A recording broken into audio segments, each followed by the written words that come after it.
Now let's take a look at deactivating or deleting a rate plan.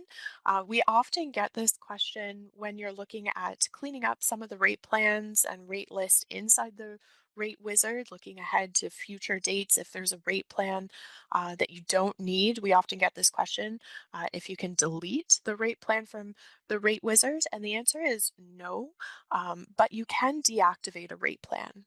So those rate plans that appear in the main screen of the rate wizard, they cannot be deleted because there is historical data attached to them, even if they've never been used. The rate plan and rate code itself is retained in the historical data inside RoomKey. So to prevent that plan from being used for future dates and to kind of help clean up what you see in the rate wizard, we recommend that you actually follow a process to deactivate the rate plan instead. So to deactivate a rate plan, essentially what we're going to do is remove the distribution channels, meaning the rate plan is still exists in the rate wizard, but it's no longer being distributed out to the hotel direct, the GDS distribution channel, or the website eRes for room key.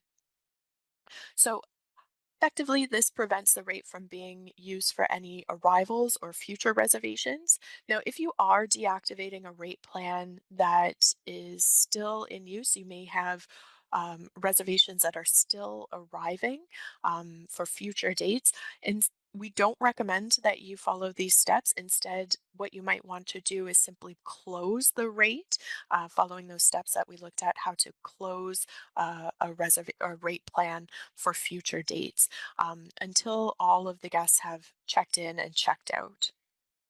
If this rate plan is no longer being used for arrivals or future reservations, if all of the guests have checked out, or if the reservations have been canceled or rebooked somehow, um, by removing these distribution channels, it retains that historical information for any of your past data reports, but it will not affect any of those checked out or canceled reservations. So it doesn't change anything. It just simply prevents it from being used for future reservations moving forward.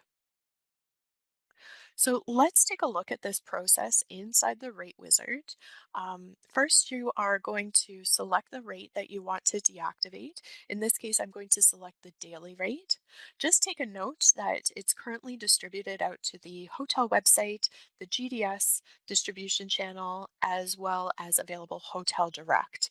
So this daily rate plan, I want to deactivate it. You'll select the rate plan and then you'll click the edit button, which is the pen and paper symbol in the lower left-hand corner.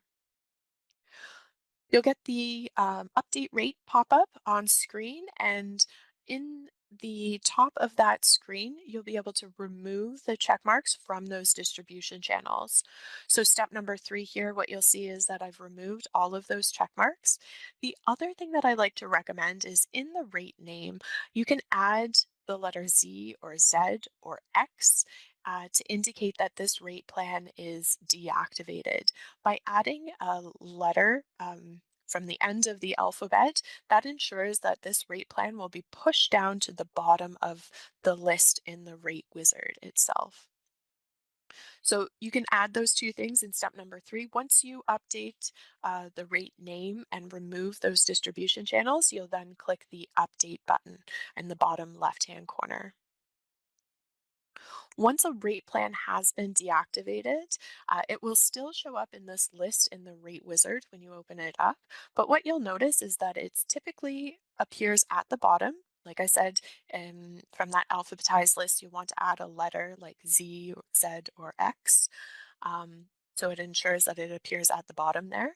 And you'll notice that there are no distribution channels attached. So that hotel website, GDS, and direct channel have all been removed.